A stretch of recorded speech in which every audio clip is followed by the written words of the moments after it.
Welcome to another episode of the Random Cinematic Universe, where we let the evil algorithm choose the movies we watch and talk about. If you thought Nina hated the last one, just wait. Just wait. This week, we decided on Amazon Prime was going to be the streaming service that we would choose and run the randomizer on and pick a title to watch. And it has chosen for us Rattle Can from 2021. I'm your host, Zach Jones. I've got Nina Borneval and Marc Nadeau here with me, and we are going to talk about Okay. It was 90 minutes. Do we do a synopsis? Yes. First of all, I just have to say, I wanted to take this seriously. I really did. I wanted to get to the end of this movie. I really did. I took more notes on this movie in the first 40 minutes than I've done on any of the other movies combined. I probably have more notes here than we'll ever have for any of the movies that we ever do combined. And I got through 40 minutes. I think starting it and stopping it and then going back to it made me able to sit through it because I was much more prepared for what. Okay, so Nina, you watched it in chunks. Marc, you didn't get through the whole thing. Mm-hmm. I sat through the entire film in one sitting without pausing. How are you here and how are you alive right now? I am dedicated to my craft and I need to Are you dead inside? It's ridiculous to think that you sat through the entire... General synopsis of the film. What a turd. It's kind of a...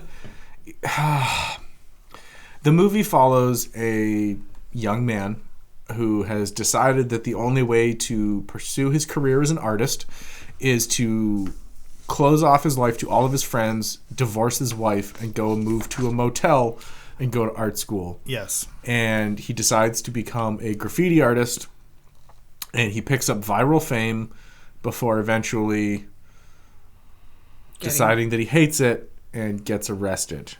And then somehow it's also interspun with clips of a documentary filmmaker making a documentary about his journey. Yeah, it's like he's been arrested and now he's telling the story to a documentary filmer. But that's not clear. No, not really. But subsequently is the only enjoyable part of the movie. No, it's the only professionally shot part of the movie. Is that what it is? Well, so what I noticed was, like, as I was like basically losing brain cells watching this, it looks some of this stuff looks like it was shot on a cell phone camera. There's major frame rate issues. It looks handheld at times, but then you get to the spot where it's the documentary part after he's been arrested, and it's fairly okay. Like, it's lit. It's locked off. I think I even saw some camera transitions. Yeah, like it wasn't, I mean, aside from the insert of the magazine of the different graffiti, that was of him just like completely out of focus. Just like holding it completely up like out of focus in front of the camera. Yeah. Completely out of focus. Aside from that looked professionally shot. But when I was looking at the credits, and there was 3 directors of photography, which you don't do. Well, you have one who's in charge of everybody. It said director of photography was the director. Yes. Let's also mention the director is Alexander Ray Pimentel. Pimentel. Sure. The cinematographer was Justin Bauer, who had only ever done one. I'm going to say feature length, but it was like 70 minutes. Same thing for the director. This was his 4th feature-length movie, which a couple of them were like an hour and 10, hour and 15 minutes. And then the drone operator also got a DOP credit because the drone operator was also the director of photography. He was the director of photography for the drone photography. No, that's not how that works. I know, but that's how they pitched it. Also, I'm sorry, I'm going to skip right to the end fucking credits here. It's been over a minute. That as the credits are rolling, whoever wrote them was god awful because they would go like position, name, position, name, position, name, position, position, name, position. So it was going back and forth between which side the position was on and which side the person's name was on. And there's there's actually rules against that. When you do the credits, you have to do them properly, or you get a major slap on the wrist. I don't think he's part of any union. Oh no, he definitely is not. No, but, as an avid lover of Microsoft Excel, how does that make you feel? Oh, the whole thing is just angering that no one would take the 2 seconds to flip the columns in an Excel sheet to make sure that it was right, that it wasn't double checked by anybody. My first note on the movie, because in the beginning of the film we see this kid walking down the street in Crocs for the whole movie. The whole movie Crocs. They just have a bunch of shots of walking around in Denver, Colorado. Yep. They did not get permission. Oh from no, there's no people. clearance. There's no no. I mean, this movie was directed, if you can call it directed in any actual sense of directing a movie. I'd like to know how lax is Amazon's approval process for a feature film. That's what I would like to know. Because that is my obsession. So how did it get through the? We'll talk about how crap. How did it get through the gates? But that's it. What gateways? How in God's name did something this garbage make its way onto a professional streaming site that people pay for, that you could accidentally find this shit and click play on it? 50 minutes into this, I'm like, I'm not done. 15 minutes into that, I'm like, oh, it's a documentary. It's a documentary about this kid who's a graffiti guy. Oh, it's not. It's just that bad. How is it that people are paying to watch? It just makes me. I'm gonna make this worse for you. No. And depending on how long we run this show for, this is not going to be the worst movie. Okay, well, this is my first note on this movie. The tempo is ridiculously slow for no reason. The shots are all garbage. I'm less than 2 minutes in, and I want to commit suicide. I hate all of you. The one thing I wanted to talk about was I went through, I did a bit of research. $3,000 is pretty okay for this level of movie. He shot a feature film on $3,000, which is an accomplishment in itself. It is. It doesn't make it a good movie. No. It doesn't make it worthy of being on a streaming service. It doesn't make it worthy of the people's time that they spent working for free on this movie. But the fact remains, $3,000 for a movie, it's like, well, you did it. You didn't ask if you should, but you did it. But Mark, I get your kindness.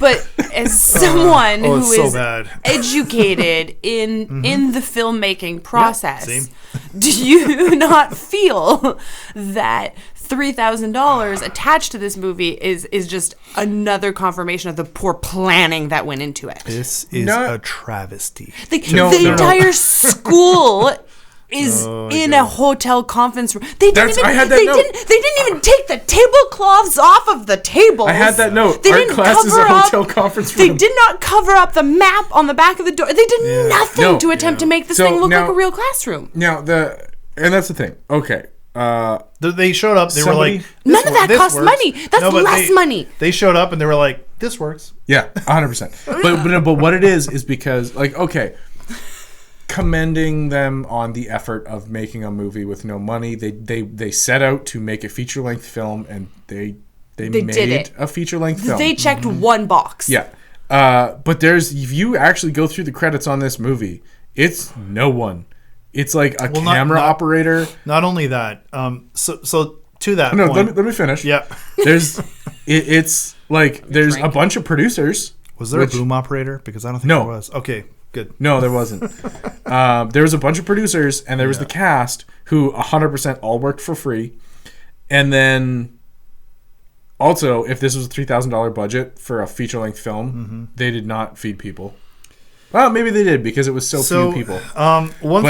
There's very, very few people. It's essentially on set because if you go and look through, like most people, the credits are longer. But there's one dude that's credited like 6 times for being like the art director, the production designer, every single art department position.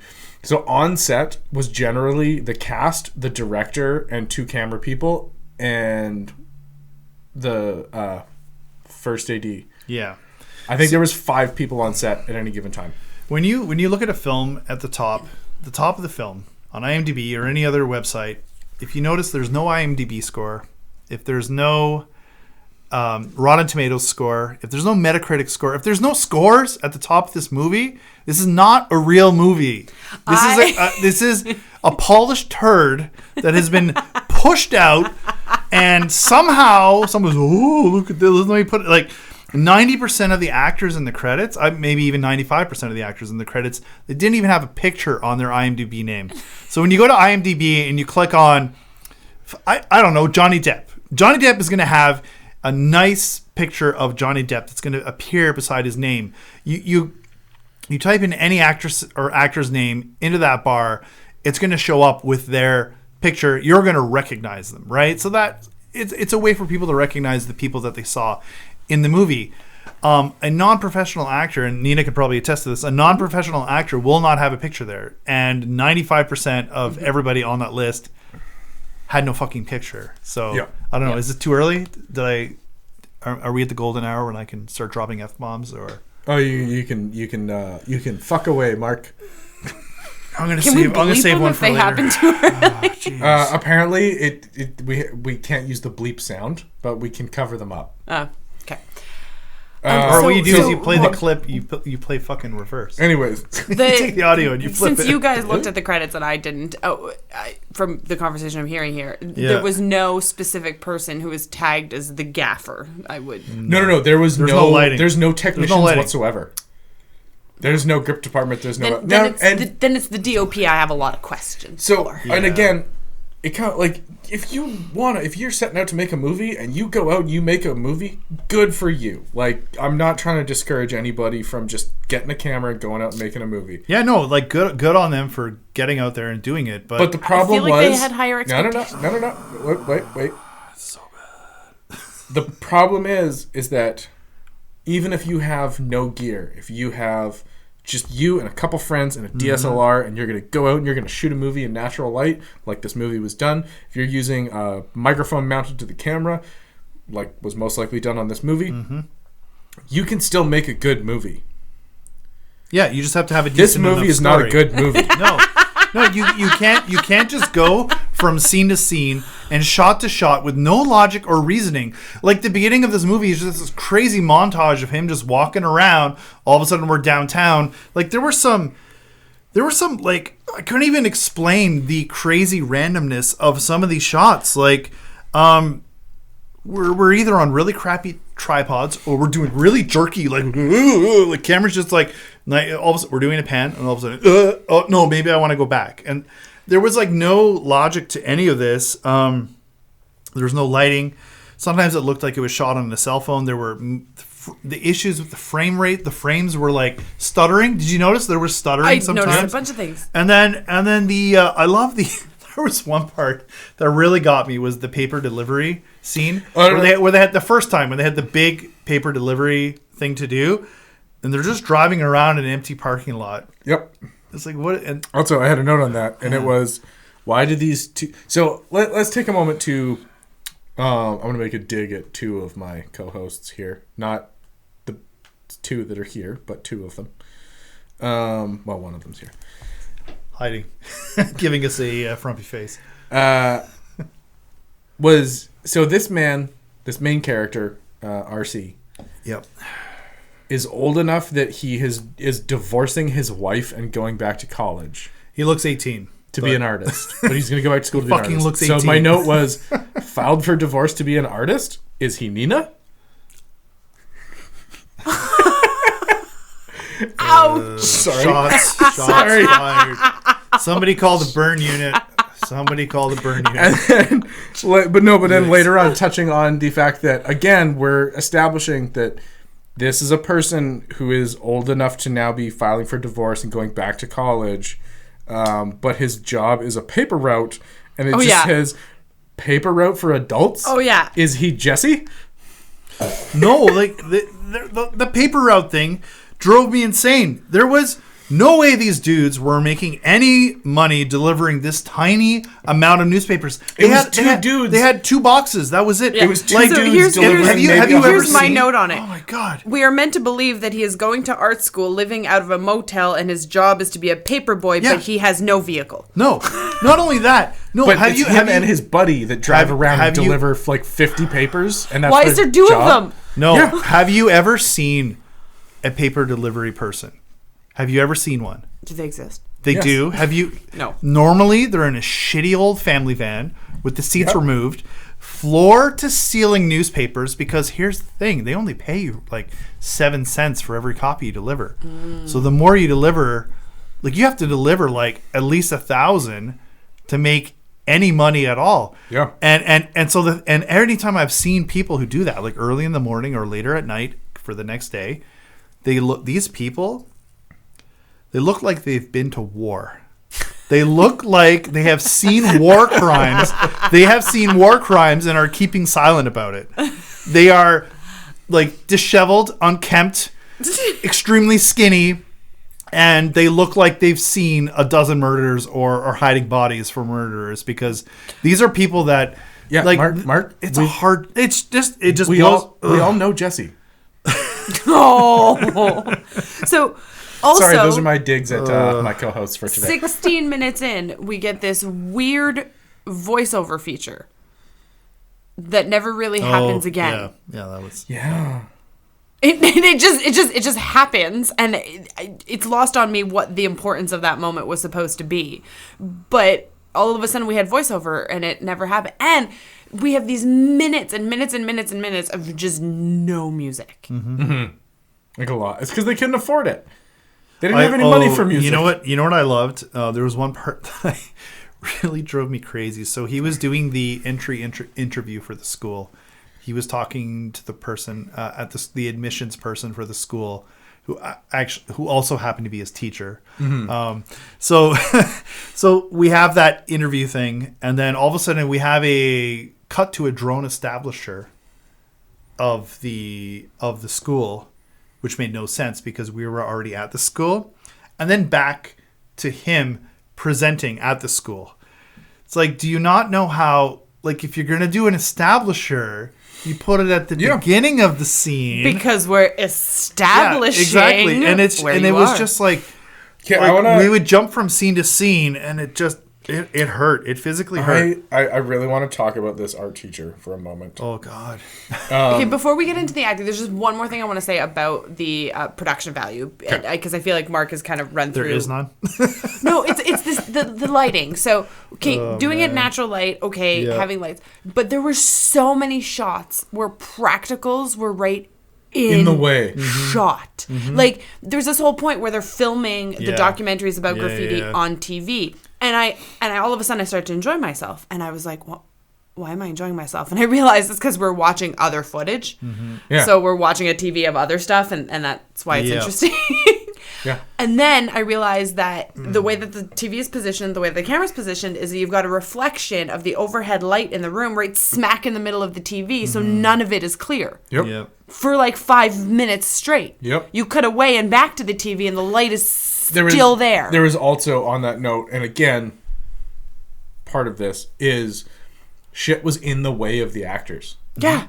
Like there's one scene when the new girlfriend comes to the door, and she keeps kind of stepping in and out of the door, so you can see her, or you're only getting you can see part of her face. Triangles of light all the time. It's so quiet. Squinting as she's talking, like the whole time the sun's just in her face, like she's just talking. But you couldn't hear the actors half the time, so obviously. Like, they're just using a fucking little tiny mic on the camera, or the microphone in the camera itself, which is garbage. Like, buy some gear, rent some gear, borrow some gear, whatever. Just, holy Christ. Like, audio is the other part of the movie. When it's done poorly, you notice right away. Oh, yeah. When lighting is done poorly, you notice right away. When makeup and wardrobe is done, like, every department in film has a reason. And if you notice something is out of place, it's because that department dropped the ball. Yeah. And nobody, including editorial, picked up on it. I know, if your short movie is going to be that small budgeted and then make those departments easier. Then drop, like, the weird set decorating, like the not set decorating. Just clear the freaking counters. Just make everything empty. Why was this hotel room so decorated? If it's just a temporary living space. I've been in my apartment for over 6 years. I don't have a single fucking picture on the wall. Well, not everyone's a psychopath. You have a child. Well, yeah, her room's plastered. It's fine. She's got stuff everywhere, which is cool. Not a psychopath. Okay, I want to talk about this teacher. Yeah. Now we can talk about how terrible the acting So the was. first time he's railing on this kid for not doing the right assignment. Yeah. The whole time, his one hand is just doing this. The whole conversation. Yeah. He's talking and he's just doing that. He's just fucking fist pumping the whole time. And I just couldn't stop watching it where he's just like, I just really want you to get a paying gig when you graduate. And he's paying just gig. Fist pumping. Paying gig. I just want you to get a paying gig. I just want you to get a paying gig. That was his rhythm. You asked me when this movie cut me as an artist. Yes. There's a few moments. One of them is literally, so he's at an art school. Yep. We have no idea what course he's taking. It is never explained well at all what class he's in. And these are not attractive people, I might add. These are not attractive. They're real people. Mark. We'll come back to this, but the one female student, is actually capable of acting. Yes, she was. Like shout out to you, girl. You did it. But okay, look back to the teacher, a cutting artist. Yep. He said basically RC gives a presentation of his project, and then the teacher says I'll let you pass, but you really didn't understand the assignment, like you didn't get what the assignment was. And RC says, well, you said the assignment was to take a piece of artwork we like and recreate it in our own style and then talk about the original piece of artwork. And the teacher immediately just goes, well, I just really want you to make something that will earn you money. And this happens a second time later in the movie where the assignment is also the same. It doesn't change. But that he's like, hey, you didn't understand the assignment. He's like, okay, well, the assignment was to recreate a piece of artwork, but put our own spin on it. Yeah, but I'm just really concerned about you being able to make money when you graduate this school. And it's like, no fucking art professor ever is going, well, I'm just, the biggest concern I have is that you're going to get a paid gig when you graduate. You know, it's funny you say that. When I went to school for animation and 3D film design and all that crap, they actually were concerned about that. Yeah, but that's a different industry, though. But here's the thing was that in that program, there was a lot of extremely questionable projects and assignments that we did that had no bearing or relevant job for you to there was no building block that led to something that you would do in real life on the job. There were a couple courses that, thinking back to it now, actually set me up to work in film because I really understood those particular things, and that actually helped me with some basic fundamental understanding of more about how film worked and sort of the constraints of working in film. So shout out to the teacher who taught film, Chris G. Thanks a lot. No, you actually helped quite a bit, but there were a lot of things where if you're not going down this particular path, this course is completely useless to you, and it's a prerequisite. And by the way, if you don't take this class, it was it just didn't. Yeah. But the fact that RC straight up is like, this is what you told me the assignment was. Mm-hmm. Now you're saying I didn't get it. How didn't I get it? Yeah. And instead of explaining it to him, he just says, I just really want you to do what makes you happy. Mm-hmm. And it's like, what? No, you haven't helped this poor student of yours at all. You are a horrendous teacher. Oh, for sure. Just downright terrible. And it just really bugged me so much. When the moment for me that I sent that text to you and I was like, please let me know when this cuts you as an artist, is when I realized, okay, it was the realization that the character could not draw. We'll get to that. And okay, we're gonna get there. The actor can't draw. Fine. There are ways to work around. There are many ways to do it. The actor who is not able to. But the character could. His artwork was actually not bad. Was that but we really never his? We do. We never No, saw. there is We some never reason. saw the character. This graffiti artist Never- never made graffiti. Yeah. Oh, All he he did, did but it was bad. was write RC Yeah, and well, put stickers we're up of gonna- art because Yeah. the actor couldn't do it, right? Like, I understand that. Yeah, we're but, gonna get to that. I have a thing on that. Oh my god. But that's when I was upset because I was Yeah. like, there's a way to. Like this artist that we're trying to promote, this whole story is about this poor artist who's just fighting to make his way in the world, and he's terrible. He just wants to make his art. He doesn't care about money. He just wants to be an artist. Yeah. He doesn't want a I cell get phone. it. And getting a cell phone ruins get it. everything. My dad there used was- to take me to school. My dad used to take me to school, and we'd go on these walks, and he'd ask me what I wanted to be. He shed all over my dreams for being an artist. Yeah. That really bothered me. No, here's the thing, and I've had family members who are like, so you're still trying to make it on film. It's like, yeah, I made close to, probably more money than you've ever made in a year doing film last year. Thank you very much. A lot of my family, still an extended family, they still don't get it. They don't understand that it's like, this is actually a career. It's an actually career. I'm making a decent amount of money doing it, and I enjoy what I'm doing, but yeah, there was a really tough period. Yeah. It's just like when he's talking about his dad shitting all over his dreams for being an artist, which is stereotypical of a lot of people who don't understand how to make money in arts, but it is true. I know lots of artist types, and I'm sure we know lots of artist types who's, I'm in the arts, but they're just bad. They're just bad at arts. Like these people that made this movie. There are people who have like a sense of Arrested Development. Like they're actually like they're children in their brain. Like I've met there was one person I went to school with. She talked like a baby. Mm-hmm. Only drew like unicorns and bunnies and stuff like that. And that's it. Like the Peter Rabbit style of art. Yeah. That's all she did. I mean, if you're going to be a children's storybook artist. No, you can't, because that's an established style by Beatrice, whatever the fuck her name is. Oh, she just like straight up only copies that style for specifically. Sure. So it's like, I took art in school in addition to regular classes. I went back to take 3D animation. I'm in an art field. I'm not doing what I went to school for, but I mean, I've been doing it full time since, 2014. The issue that I have is when people saying like the arts, it's impossible to make money is that there's a certain level you have to reach to become a professional artist, to make it where other people don't. Like, it's not like for lack of trying or desire.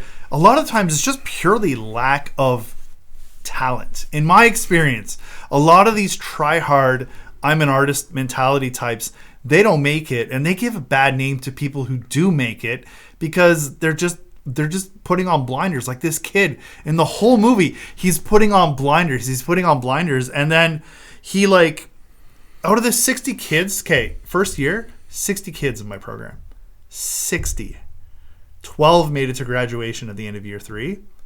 Maybe 4 people out of that 60 are actual animators, and it's not the only. This is a common Marc, thing. Firefighters, policemen. Okay, like, Marc, you're rambling. But shut up. So here, if that was the message that Rattle Can was saying, great. And I feel like everything that you've just said, you're saying about Rattle Can, you're saying about the character in the movie. Yeah. But all the shit that you just said, if we go back and we play all of it and do it, it applies to the people that made this movie. Unfortunately, I think that the message that they're saying and who they are is muddled. They are, yes. Unfortunately. I'm just gonna straight up say it. I feel bad, but I'm gonna say it.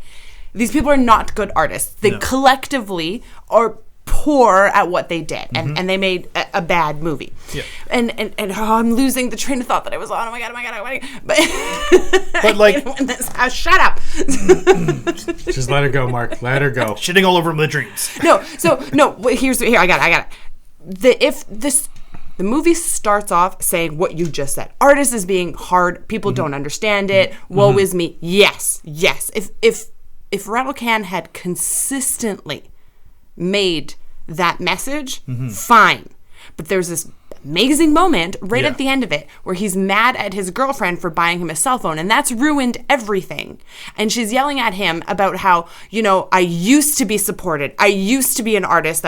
He goes on this 180 tangent about how she has ruined him as an artist because he had all the support, whereas the whole beginning of the movie is that he doesn't have any of this. The whole message is fucked, and I'm angry. Yeah. because there's a message here, and I agree with it, and they fucked it up. When that point came, when he's just like, I'm not an artist anymore because I got a cell phone.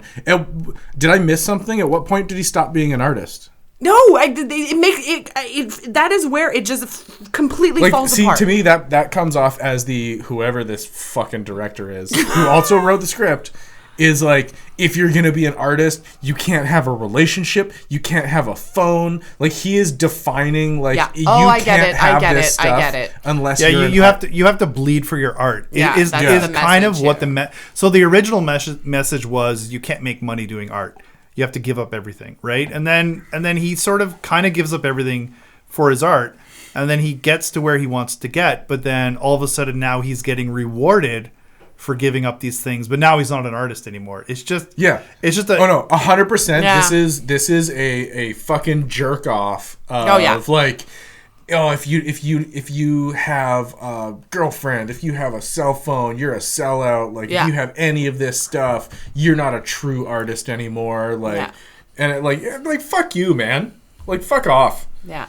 And it's too bad because some of those graffiti stickers, because the artist never actually does any graffiti, and it's a cute workaround. How many times did he tag RC in the exact same way with two cans of paint that looked awful? Like, I'm sorry, I don't know anything about graffiti. I don't know how to spray paint, but I've seen some amazing murals downtown Ottawa, downtown Toronto. I've seen some amazing shit here. Yeah. Even at the skater park. One, like, across the street. Even at the skater, in downtown Kelowna. That's amazing work, but here's the thing: you got to spend more than 5 minutes doing a tag. Okay, so I want to go right to when he first started. Oh my god! Sorry, I'm just gonna go through my notes here. One thing I wanted to bring up before, because the graffiti thing's gonna be a large chunk of this. So before we get there, I don't think there was a completed script for this movie. I fully believe that this was shot in the sense of, here's what needs to happen in every scene. There's an outline. There was an outline for this movie that said, this is what happens in this scene. Because the amount of times that the actor playing RC says, I was just, I was gonna go over here, I was gonna,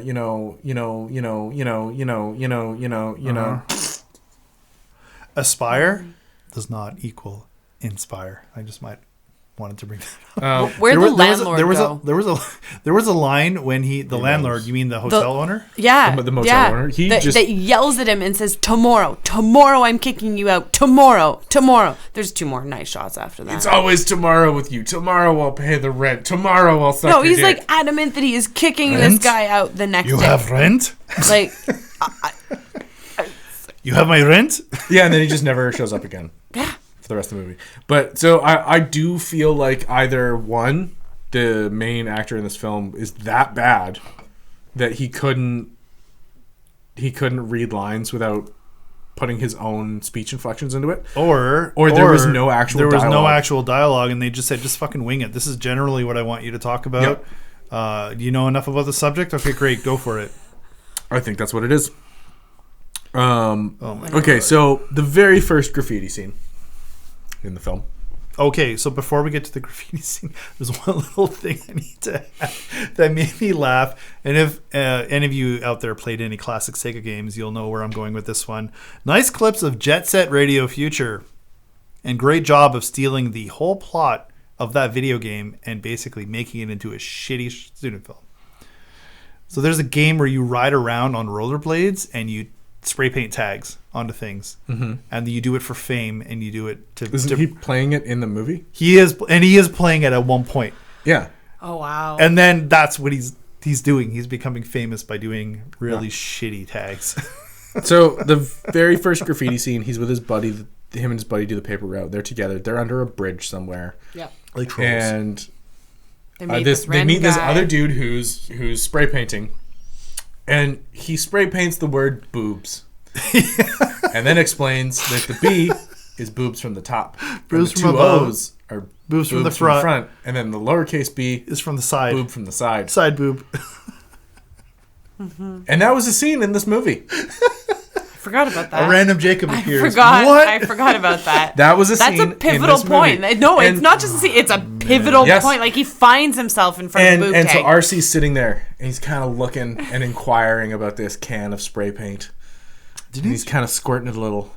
And he comes over to the wall, and he's going to do his first Hey, bro, tag. do you got the white? No, I'm going to get in real close for this. So he goes up to the wall. He's got a can of blue spray paint. And he sprays a rectangle. And then he asks the other guy if he can borrow the white spray paint. He takes the white spray paint. And he sprays what looks like a light bulb on top of this blue rectangle. Yeah, it looked like a light bulb. And then some lines radiating out of the light bulb. Mm-hmm. And they all stand back in astonishment at what he's just spray painted. Mm-hmm. And they cannot believe how amazing this looks. Mm-hmm. And let's not add that a 5-year-old could have probably done this exact thing with similar or better results. This is what happens when you don't have an art budget. And you tell your actor to spray paint something on the wall that's supposed to be his first great graffiti piece. And you fucked up because that's the only take you get. There's no fixing it. There's no doing another take. Oh, yeah. You've Did they ever... shot your shot. You have blown your load. That's it. Like, there's no fucking flyaway panel that gets swapped in and out so you can do more takes. Can I do graffiti like a 5-year-old and get a documentary made about me? Is that ever going to happen? Yes, but not with any of the people that you're currently friends with. Okay, cool. So I just want to say, I wonder if they went back to any of those locations and cleaned that shit up. No. They must have, like, when this movie came out, they probably got slapped with a bill. Like, the city must have come after the director. You were the one tagging RC everywhere? Honestly, I hope so. Yeah, so let's... when they said monumental moment after he spray painted it, they literally said that this is a monumental moment. This is a fucking... It's rectangle. Light bulb. But this is terrible. This is shit. This is Speaking nothing. about going back and cleaning up, how did they get so much product placement? Subway, Domino's, no. Light, Oh, no. McDonald's. They definitely what, no. what? They didn't. No. They just put it in the movie. This is a legal thing. Like, this is called they're banking on fair use. Oh, not only that, this is them banking on legal doesn't get wind of this movie and decide that they're going to rip it to shreds. By the way, we have no involvement with this actual movie. We have nothing. Involvement. None. Legit. So, at this point, he decides that he likes graffiti. Yeah. But he needs a costume. Mm-hmm. Oh, does he? I didn't get this far. God, Mark. Should I just leave now? No, I don't have any. Yeah. No. Mark. Again, I feel bad Mark. that we made a pledge that we would all agree to watch these movies in its entirety. I just ran out of time. We told you to come here. Yeah, you did. In fair. We decided that, like, I finished this movie and I was like, no, I need to talk about it tonight. And your expertise does lie in cinematography, so I was like, "There's nothing changes." Yeah, like you have seen what this movie has to offer. It was horrendous. I'm sorry. When I said I watched the movie start to finish without stopping, that was a lie. I paused the movie once when there was a white notepad and in black Sharpie he wrote "costume possibilities" across the top of the page with a question mark. With a question mark. Oh, that sounds and then a little it went bit through. like Wait, movies of all time. So he goes through and he's drawing costume stuff and he's doing the hand across. Oh my god, the I page, have this same note. I have the same note. Keep going. And he's doing it. It's a montage. And I paused the movie and I went to YouTube and I went Spider-Man 2002 costume design scene. Guess what's identical? We don't have the same note. That's crazy. It's straight up. It is the costume, and we're talking in Spider-Man. So he didn't take the film. They recreated it. He recreated it. Okay, but in the original scene in Spider-Man, it says costume possibilities ? And then in this one, it's costume possibilities. Like, he shot for shot recreated the costume design scene from Spider-Man 2000. I mean, that's one thing if you're just doing an homage video because you like something and you enjoy it, but to take somebody else's movie and just recreate it shot for shot. Yeah. An entire scene just redone shot for shot. What got me was the use of props in that particular scene, and that's where I thought you were going with it, is because he's drawn the costume possibilities. He's going through the book. They're bad. And he's ripping them out of the book. Mm-hmm. Like, true practical, like, out of the book, he's ripping them. He's gone through 3 that are almost not done, and he's ripped them. And then he's ripped one out, and almost in that same scene, I don't even think they cut, he reaches across the desk to another pile of paper and pulls in a completely like cut 8x10 sheet into the book, and it's a completed fucking drawing. Yeah. And I was like, are we just supposed to let that go? Are we just supposed to be like, Could they have not cut or at least glued that picture? Like, did they just forget at that last page? Did they just forget? And there's like, ways. Oh, wait, this needs to go here now. Like, Okay. like none of the pages needed to be ripped out of the book then. Like, there's just a whole bunch of different choices could have been made, Mark. Yeah. It hurts. So now here's where I was getting at when you were talking about the character can't actually do graffiti. So it's not even amateur level. Like it's no. So it's worse than that. He creates this costume for himself, which is this mask. Like basically, it's his hoodie getup, but he's got this mask that he wears on top of a respirator, so that you can't see the top of his face either, and the respirator on the bottom. Which means that they could have put anybody in his wardrobe for the graffiti scenes. They could have found. Oh my god! They could have found somebody, an actual graffiti in artist. all of Denver, who wanted to have their graffiti showcased in a feature-length film, and they didn't. They put him in a costume that completely hides his identity, and they have him... Like, they do establish that he is an artist in the movie, and they show some of his work, and there is some good stuff in there, and the stickers that he puts up are good. But every night, he's going out to fucking Kinko's and getting these giant vinyl decals printed without his mask on. So whoever works at Kinko's immediately knows who this dude is. It's a sidekick. But he goes out future sidekick and literally just spray paints RC, and not a stylistic graffiti RC. Literally just as you would print it. If somebody told you just write the letters RC on a piece of paper, that's how he writes them on the wall, over and over and over again. And then when he does get to his like art pieces, he does these design drawings on his little dinky. He makes a point of being like, "Oh, I've got this little shitty laptop," but he does like crazy, like artwork that should be done with like a stylus and tablet that somehow he's doing with a touchscreen fucking laptop. And he gets the stickers printed, and he sticks a sticker to the wall, and then quickly like writes a message in red spray paint. But the fucking messages are like, "Teach me to be the same as everybody else." Like, you couldn't paycheck be more... to paycheck. We all live paycheck to paycheck. Like, I'm sorry, but could I you love be how any it's like more a Banks, on the like fucking nose? They're trying to be like Banks. What is it? Banksy. Yeah, they're trying to make it like look like he's some guy who just came out of nowhere. He's doing all these crazy, cool, edgy shit, and it's like, no, none of that is true. No. I mean, I can respect what they were trying to do, but how they did it, failed. how they wrote it, how they shot it, how they edited it, how they acted in it was all The thing I will say poor. is there is a good premise for a movie here. It is, yeah, it's not bad. It's a story. Yeah, That's it. There's potential for a good movie here. It's a 12-minute short film. Of taking Might like, even be good.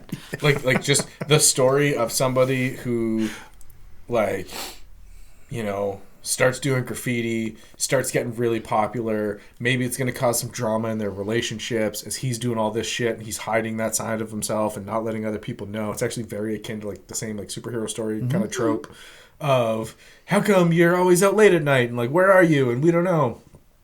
And, you know, doing this artist and this rise to fame, and then eventually getting like busted by the police, and then you get caught, and then there's somebody doing a documentary on you. Like that, I can buy all of that. It was just executed so fucking poorly. Oh my god, I have something written here that's you guys are gonna like. I wrote this in the height of my anger after only getting 40 minutes into it.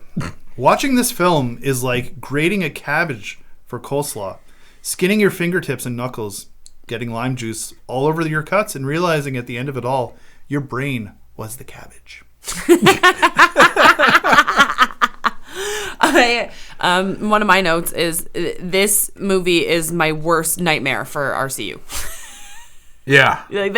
Like I started watching this and I was like, this is what I was like, well, it's not going to be that bad. And And here we are, very, very early out of the gate. It's that bad. I'd sooner watch Dora the Explorer, the live action. Again, this is a little bit out of sequence, but I watched a little bit of this movie before I watched another movie that we reviewed. Yes. And I thought that movie was way better than it was, based on the fact that I'd watched 15 minutes of this freaking garbage. Yeah, you had just come out of watching this. So. And also, they had enough budget to buy that sweet-ass backpack. Okay, I have that as a note. Like, what it just says, I want that graffiti bag. That had like the pockets on the side that you could like you could slide the cans in. So from wearing the backpack, you could like pull out all your cans. Yeah. And then like you could reach up over the back and pull out your respirator. Yeah. And I tried to find it on Google. I couldn't. Yeah, I'm not surprised that you've tried to find this bag. Like I don't do graffiti, but I want that bag. Yeah. Like, I want that bag. I feel like it would be a great reuse as a sci-fi prop. Like. For, like, the fucking tool bag that the person, like, sets down and they open it up and it's got all these, like, angled channels in it where they can pull tubes out of. Yeah. As a props person, I felt for you. That's the one part in the movie where I was just like, oh, God, where did they get that? I want one. We might have found a redeeming quality. It might be the bag. Also... So we've brought it from an F- to an F? Yeah. If it had more bag in it, it'd be an F. It's still an F-. But also, at the beginning of like, when he first starts putting his stickers up, like, the girl in the art class is talking to him, is like, hey, check out this viral graffiti artist. He's tagging RC everywhere. And also he's putting up these stickers. But the stickers don't say RC on them. And a bunch of the video clips they show, he hasn't tagged RC anywhere near where the sticker is. So how do they know that they're the same person? And then she goes, I'd buy those stickers. Yeah. And he can't afford rent. Yep. And yeah, he doesn't immediately start trying to sell this stuff. Like, oh, are you fucking stupid? Like, have my rent. Why are you not making prints? Why are you not trying to sell these things? And it's just the inconsistencies. Because you got to bleed for your art, or you're not a real artist. The inconsistencies of money that he displays are gross. The bag. Yeah. Can't afford rent. Can't afford a car. Has a paper boy route. Yeah, how is a newspaper boy an artist in school? Bottle of Johnny Walker Black Label. Yeah. Yep. So I'm sorry, but you're poor. You live in a hotel, and you're getting blackout drunk. It's Wiser's. Yeah. Yeah. Like it made no sense.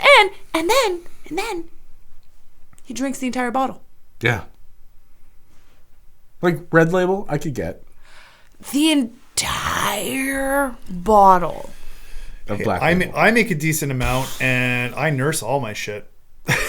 Like, I'm a slow drink. I'll have one drink a night. Usually, this man should have been, if not hospitalized, at least like close to looking like maybe someone should call an authority. Now that's a note that I had, and I noticed this more the last conversation between him and his girlfriend when he's talking about like, I got a cell phone and now I'm not an artist anymore. This is why you have a makeup department, and I'm really like I'm sorry if this offends the actor who played RC. This is not on you. And I think a lot of it was the lighting as well. There's a lot of skin blotching around his neck. Yeah, I noticed and that. in his eye sockets. His eye sockets looked like he had black eyes. Like he was yellow around the eyes. Yeah. I don't know if he was just super hungover when they filmed the scenes. They'd been up for fucking 2 weeks straight trying to shoot this movie. Yeah. Or what. But it could have just been horrendous lighting, or whoever did the color grading fucked something up and it was pulling weird colors out of his skin in editing the footage. I wonder if they did even. Either way, it was very distracting because it looked like he had two black eyes. Yeah, a lot of the time. But then when he got drunk, he was exactly himself. Yeah. With an entire bottle of Johnny Walker Black in his system. And he's just walking around. And then, like, the last bit of it, he's like, glick, glick, glick, glick. And I'm like, I don't fucking care how tough you are. It's not going down that easy. No, unless you drink that bottle every day. Yeah, unless this is a movie about your alcoholism, and this is like it's too much. It's unfathomable. Just a random other art department note, because obviously there was no props department on this movie. At some point, he has to play his art study DVD, and it's literally just a burnable CD that just has Sharpied art study on the front of it. Yeah. But pulling it out of like a proper DVD case, like the teacher gave these out, but it's just like hacked art study in Sharpie. Like they couldn't like try and like, come on, you can get a Walmart and buy a label maker for like $15. And just while you're printing one of the stickers from Kinko, get a CD sticker. Yeah, well, they obviously spent a lot of their budget on the vinyl decals they used for his graffiti scenes. Yeah. And the backpack. And that sweet-ass backpack. The $2,999 backpack. They had $1 left. I bet you. Although there's one Mark, you don't understand. It's a fucking sweet backpack. No, that's the thing. Like, I noticed when he was shooting his interview in a few of those scenes, the documentary part of the movie, he was eating pizza. And I'm like, that's got to be the catering that everybody's eating. It was just, it's just little things working in film that you just pick up on. Like, they're eating pizza in the scene. That pizza was brought in for everybody. He's just eating it right now because that's what they have. Did they ever explain why the fuck he just wears Crocs for the whole movie? Nope. And sometimes barefoot, which made it worse somehow. I just feel like bare feet in Crocs gets slippery. Ooh. I don't know. I have sweaty feet. I have not owned Crocs. I can't even wear sandals that are like completely rubberized. Like the flip flops. Like I can't even wear the completely rubberized ones. I do not understand people who can wear shoes without socks. I can't do it. I can't. Especially Crocs. No, it's just the sweat buildup and all the skin. You're supposed to wear Crocs footless. I know. But it's just the material, like for me, it's just like, that weird squishy. Nobody wants to hear us talk about this. No, they're just gross. I don't know. I think that's kind of Crocs. There was one satisfying moment right at the end of the movie, right at the very very end, and it was when it ended. Oh yeah. It ended, and the credits went, and I went, "Wow, I'm so happy that this is over." Yeah, and I was like, "That's the happiest I've been in an hour and a half." RC Crocs. I feel bad that we're shitting on it like this. No, we have to. No. I was gonna say. What's the rating? We didn't rate Coming to America. Oh no. Oh. Can we rewind, Jacob? Get in here. Rating for this. Now because I know there is worse, and I know there is even more poorly executed films out there. This one's gonna get like a 2.9. Yeah, I was thinking between a 1.9 to a 2.1, something around there.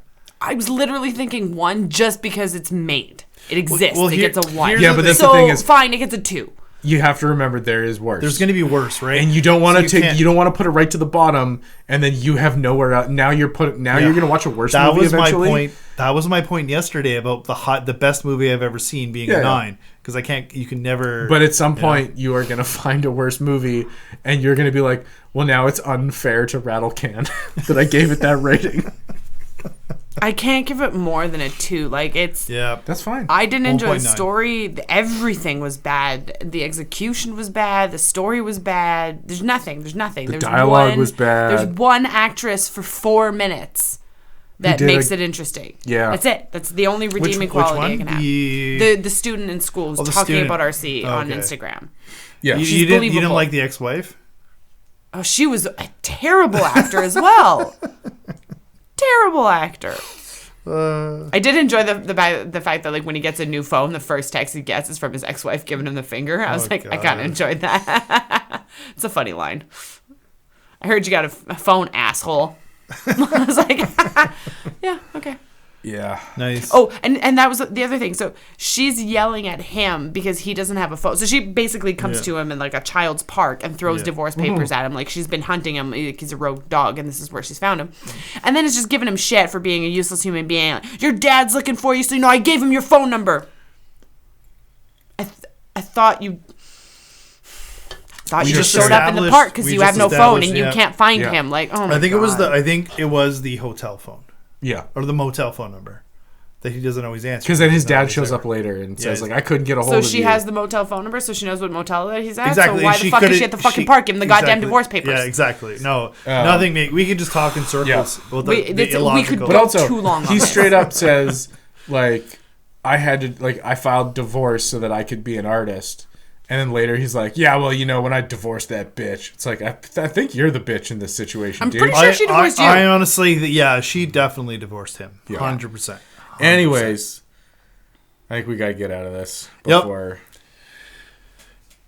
Rattle Can. Anger builds up. Anyways, that was another episode of the Random Cinematic Universe where we let the evil algorithm choose the movies we watch and talk about. Next, for those following along and who would like to watch the movies ahead of time, because as you've probably picked up by now, we go deep into spoilers. Next week, the algorithm is going to be a Disney film. So you can find this on Disney Plus if you're looking for a streaming service. We are watching Confessions of a Shopaholic from 2009. On this episode is Jesse Nelson and Jacob Weidman will be joining me for that. Couldn't have picked an otter couple for that one. See, that's the wonderful, wonderful thing about my system is that I just have a repeating set of names for the episodes. And then I just go through and pick movies. So I don't decide who specifically is in which episode. Because I guarantee you I would enjoy that more than the shit I've been handed so far. Yeah. And it's also hilarious to me that you, Nina, being the only French person in our group, isn't on the French language film that's coming up in a couple episodes. So anyways, that was another episode of the RCU. I'm your host, Zach Jones. I hope you enjoyed, and we'll see you next week.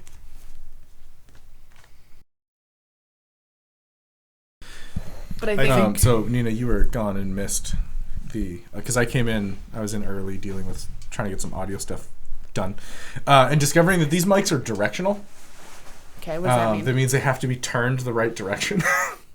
So, I shouldn't be over here talking because it's a lot less loud. And then if I'm sitting, you can hear how much... Yeah. Oh, yeah, there's a huge difference. Yeah, so yes, if he's last over here, time we were facing the wrong directions. No, like this microphone was pointed like that way, and that microphone was pointed this way. And yeah, it turns out that there was like a little information sheet that wasn't part of the instruction booklet. Oh, cool. That was if this symbol is on your microphone, that symbol has to be pointed toward the person talking. We hit it, right? Yes. That is recording. That